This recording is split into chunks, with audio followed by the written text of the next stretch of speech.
जो लोग पहले कभी मोदी मोदी किया करते थे, हर फैसले को मास्टर स्ट्रोक बताया करते थे, वो आज मोदी से सवाल पूछ रहे हैं। ये सवाल पूछ रहे हैं कि आज के आर्थिक संकट में क्या मोदी पर भरोसा किया जा सकता है। आखिर वो ऐसा कौन व्यक्ति है पूरी सरकार में जिस पर भरोसा किया जा सकता है।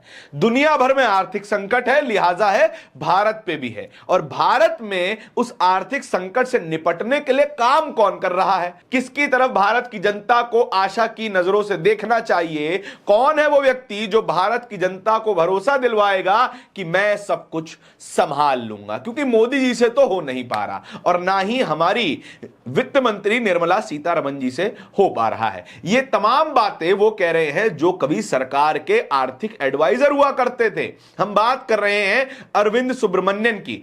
अरविंद सुब्रमण्यन सरकार के आर्थिक एडवाइजर रहे हैं और अब उन्होंने इंडियन एक्सप्रेस में एक लेख लिखा है। इंडियन एक्सप्रेस का उनका लेख साफ तौर पे बताता है कि देश में ऐसा कोई व्यक्ति नजर नहीं आता जिस पर विश्वास किया जा सके। आखिर कौन व्यक्ति है जो अर्थव्यवस्था की ड्राइविंग सीट पर बैठा हुआ है, क्योंकि दुनिया भर में आर्थिक संकट है, लेकिन भारत की सभी समस्याओं का कारण विदेश में नहीं छुपा हुआ है। ऐसा तो है नहीं कि जब से ईरान वॉर शुरू हुई है तभी से रुपया लुढ़कने लगा है। रुपए की वैल्यू पहले से ही सबसे बुरा परफॉर्म कर रही थी, लेकिन तब भी हमारी सरकार अंतरराष्ट्रीय कारणों से सारे मामले को ढकने की कोशिश कर रही है। एनर्जी का क्राइसिस है और तमाम क्राइसिस के बावजूद भी कोई भी व्यक्ति ऐसा नहीं है जिस पर भरोसा किया जा सकता है जैसे पहले हमारे पास हुआ करते थे।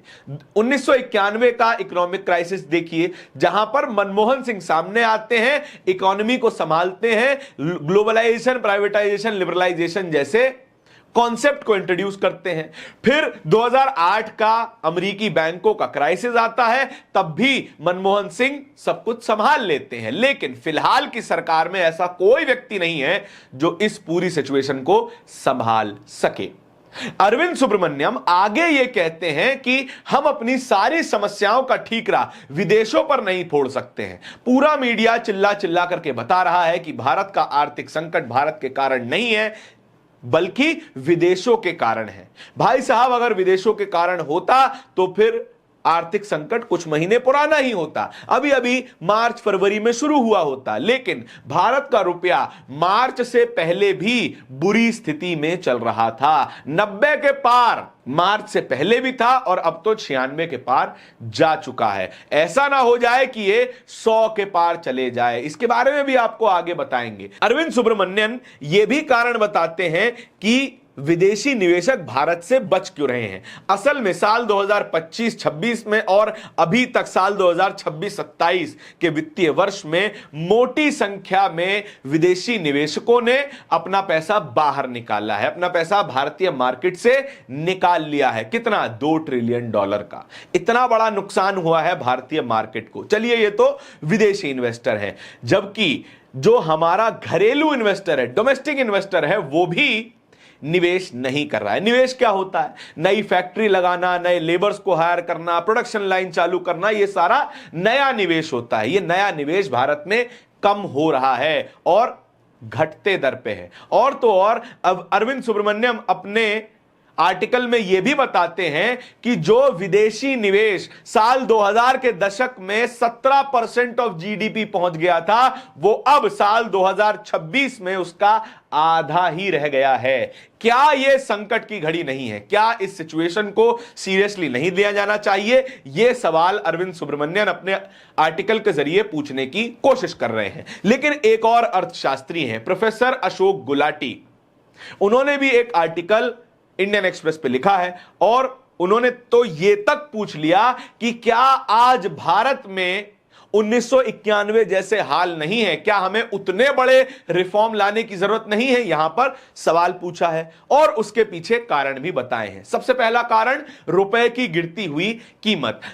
अशोक गुलाटी यह तक कह देते हैं कि रुपए की कीमत $1 के मुकाबले 100 रुपए ना पहुंच जाए, इसका डर भी है। इसके अलावा जीडीपी ग्रोथ रेट साल 2025-26 का जो अनुमानित आंकड़ा दिया गया था, जो कि करीबन 7.5-8% के आसपास था, वो गिर करके 6% से नीचे जा सकता है और महंगाई दर 6% के पार जा सकती है। आरबीआई के अनुसार यह महंगाई दर 6% से नीचे ही रहनी चाहिए, लगभग 5 से 6% के बीच में रहनी चाहिए, तभी एक हेल्दी ग्रोथ देखने को मिल सकता है। लेकिन अशोक गुलाटी खुल करके कह रहे हैं कि ये सारे पैमाने टूट सकते हैं और इसका कारण क्या है? कारण है सरकार का मुफ्त रेवड़ियों पर अति से ज्यादा खर्चा। अरविंद सुब्रमण्यन अपने आर्टिकल में बताते हैं कि भारत में मल्टी लेवल गरीबी 11% से भी कम रह गई है, लेकिन तब भी सरकार लाखों करोड़ों रुपए फ्री की चीजें बांटने में खर्च कर रही है। और अगर ये चीजें कम की जाती हैं तो फिर एक साल में करीबन 1 लाख करोड़ रुपया बचाया जा सकता है और इस पैसे की भारत की सरकार को बेहद ज्यादा जरूरत है, क्योंकि भारत की एनर्जी नीड्स सबसे पहले आती हैं, उसके अलावा बाकी सब सेकेंडरी है। ये दो अर्थशास्त्री इन्होंने खुल करके बताया है कि मोदी सरकार पर अब शायद लोगों को, दुनिया को भरोसा नहीं रहा है, इसीलिए अंतरराष्ट्रीय निवेशक भारत छोड़ के जा रहे हैं, डोमेस्टिक निवेशक भारत में इन्वेस्ट नहीं कर रहे हैं, रुपए की कीमत लगातार गिरती चली जा रही है और गिरती हुई इकोनॉमी में कोई इन्वेस्ट करना नहीं चाहता है। आपके इस पूरी खबर के बारे में क्या विचार है, कमेंट सेक्शन में बताइएगा जरूर। इस तरह की और भी खबरों को देखते रहने के लिए बोलता हिंदुस्तान को सब्सक्राइब भी जरूर कर लीजिएगा। बहुत बहुत शुक्रिया।